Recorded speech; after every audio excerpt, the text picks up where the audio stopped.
শীতকাল এই টাইমে আপনাকে কমন কিছু প্রবলেম ফেস করতে হবে, যেমন ঠোঁট ফেটে যাওয়া, ত্বক রুক্ষ শুষ্ক হয়ে যাওয়া, পায়ের গোড়ালি ফেটে যাওয়া, ঠোঁট কালো হয়ে যাওয়া, চুলে খুশকি হওয়া, আনএক্টিভ ফিল করা, আরও কত কি।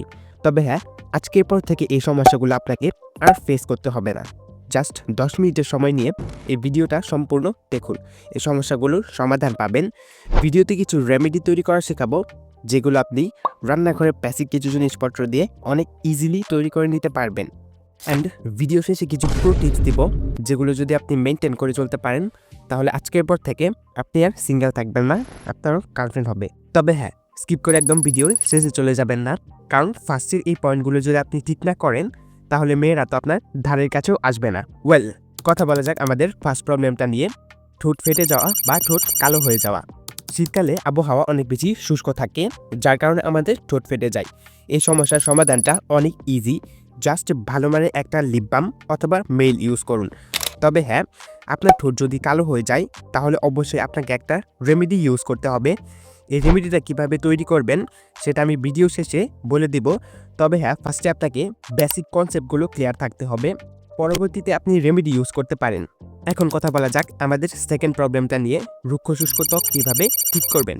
শীতকালে আমাদের ত্বক অনেক বেশি রুক্ষ শুষ্ক হয়ে যায়, বিশেষ করে আমাদের ফেস। এই টাইমে আমাদের মুখের চামড়া উঠতে থাকে, অ্যান্ড যেটা অনেক বেশি বাজে দেখায়। এটা কিভাবে ঠিক করবেন? আপনি যখন গোসল করতে যাবেন, তখন একটি টাওয়াল নিয়ে যেখানে যেখানে চামড়া উঠেছে সেখানে ভালো করে ঘষবেন, এবং শীতে আপনাকে মাস্ট বি ময়শ্চারাইজার ইউজ করতেই হবে। আপনি আপনার স্কিন টাইপ অ্যাকর্ডিং ভালো মানের একটা ময়শ্চারাইজার চুজ করে নেবেন, অ্যান্ড আপনার স্কিনকে গ্লোয়িং অ্যান্ড অ্যাট্রাকটিভ করার জন্য আপনাকে অবশ্যই একটা রেমেডি ইউজ করতে হবে।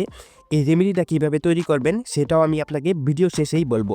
প্রবলেম নাম্বার 3, পায়ের ফাটা গোড়ালি কীভাবে ঠিক করবেন। একটা বাটিতে 2 চামচ লেবুর রস নিয়ে নিন, এতে 2 চামচ ফিটকিরি পানি মিশিয়ে 5 মিনিটের জন্য রেখে দিন। তারপর ভালোভাবে পায়ের গোড়ালিতে ঘষুন। 2 দিন ইউজ করলেই ফাটা পা একদম ঠিক হয়ে যাবে। অ্যান্ড প্রত্যেক দিন রাতে পায়ে অবশ্যই ভ্যাসলিন ইউজ করবেন। আপনার ফেসের প্রবলেমটাও ঠিক হলো, কিন্তু শীতকালে তো হাত পায়ের চামড়াও অনেক বেশি রুক্ষ শুষ্ক হয়ে যায়। এই সমস্যাটা ঠিক করার জন্য আপনাকে গোসলের পর অবশ্যই বডি লোশন ইউজ করতে হবে। বডি লোশন না থাকলে আপনি নারকেল তেলও ইউজ করতে পারেন, তবে বডি লোশন ইউজ করাটাই বেটার হবে। এখন কথা বলা যাক চুলের খুশকি কীভাবে দূর করতে পারবেন। ফার্স্টে আপনাকে 2 দিন পর পর চুলে শ্যাম্পু করতে হবে, অ্যান্ড ভালোভাবে চুল ওয়াশ করতে হবে। এটা তো ছিল বেসিক। এখন একটা রেমেডি বলছি, যেটা জাস্ট 7 দিন ইউজ করলেই আপনার চুলের খুশকি দূর হয়ে যাবে। এটা তৈরি করার জন্য একটা বাটিতে কামরাঙার রস নিয়ে নিন, এবং এতে অর্ধেক পরিমাণ লেবুর রস অ্যাড করুন। তারপর এটা চুলে লাগিয়ে 5 মিনিটের জন্য রেখে দিন, এবং 5 মিনিট পর শ্যাম্পু দিয়ে ভালোভাবে ওয়াশ করে ফেলুন। 7 দিন ইউজ করলেই আপনার চুলে খুশকি একদম দূর হয়ে যাবে। বাট তার আগে ভিডিওতে একটা লাইক করে চ্যানেলটা সাবস্ক্রাইব করে দিন। নাম্বার 1, আপনাকে প্রতিদিন ভোরে ঘুম থেকে ওঠার চেষ্টা করতে হবে, অ্যান্ড ঘুম থেকে উঠে আপনাকে সকালে মিষ্টি রোদে বসতে হবে। এতে আপনার শরীরে ভিটামিন ডি সরবরাহ হবে, এবং আপনার হাড় মজবুত হবে। নাম্বার 2, সবথেকে বেশি ভালো হয় সকালে ঘুম থেকে উঠে খালি পেটে হালকা গরম পানি পান করলে। এতে করে আপনার পেটের সব ময়লা পরিষ্কার হয়ে যাবে। নাম্বার 3, ডেইলি আপনাকে 30 মিনিট হাঁটতে হবে। এতে করে আপনার শরীর সক্রিয় থাকবে, এবং আপনার রক্ত সঞ্চালন বজায় থাকবে, এবং আপনি আগের তুলনায় বেশি অ্যাক্টিভ ফিল করতে পারবেন। নাম্বার 4, আপনার আপারল বডিকে যদি সক্রিয় রাখতে চান, তাহলে আপনাকে অবশ্যই পর্যাপ্ত পরিমাণে জল পান করতে হবে। তাই ডেইলি 3 লিটার জল পান করুন, এতে করে আপনার বডি হাইড্রেট থাকবে, এবং আপনি কাজ করায় এনার্জি পাবেন। নাম্বার 5, ডেইলি 20 মিনিট ওয়ার্কআউট করুন, হালকা কার্ডিও করুন। কার্ডিওতে আপনি জাম্পিং জ্যাক, রানিং করতে পারেন। তারপর নর্মাল পুশ আপ, চিন আপ, পুল আপ, অ্যান্ড লাস্টে স্কোয়াটস পারফর্ম করুন। এই 5টা পয়েন্ট যদি আপনি ফলো করেন, তাহলে আপনি অ্যাক্টিভ থাকতে পারবেন। সর্দি কাশি থেকে বাঁচার উপায়, শীতকালে প্রায় অনেকেরই সর্দি কাশি হয়। জাস্ট এই পয়েন্টগুলো ফলো করুন, সর্দি কাশি আপনার ধারের কাছেও আসতে পারবে না। নাম্বার 1, সবসময় গরম কাপড় পরুন। নাম্বার 2, প্রত্যেক দিন সেম টাইমে গোসল করার চেষ্টা করুন। নাম্বার 3, আপনার যদি অলরেডি সর্দি কাশি হয়ে থাকে, তাহলে 1 গ্লাস গরম পানির মধ্যে 10 থেকে 12টা লবঙ্গ মিশিয়ে এর সাথে লেবুর রস অ্যাড করে নিন, এবং এটি 3 থেকে 4 দিন যদি আপনি পান করেন, তাহলে সর্দি কাশি ভালো হয়ে যাবে। এখন কথা বলা যাক প্রো টিপসের ব্যাপারে।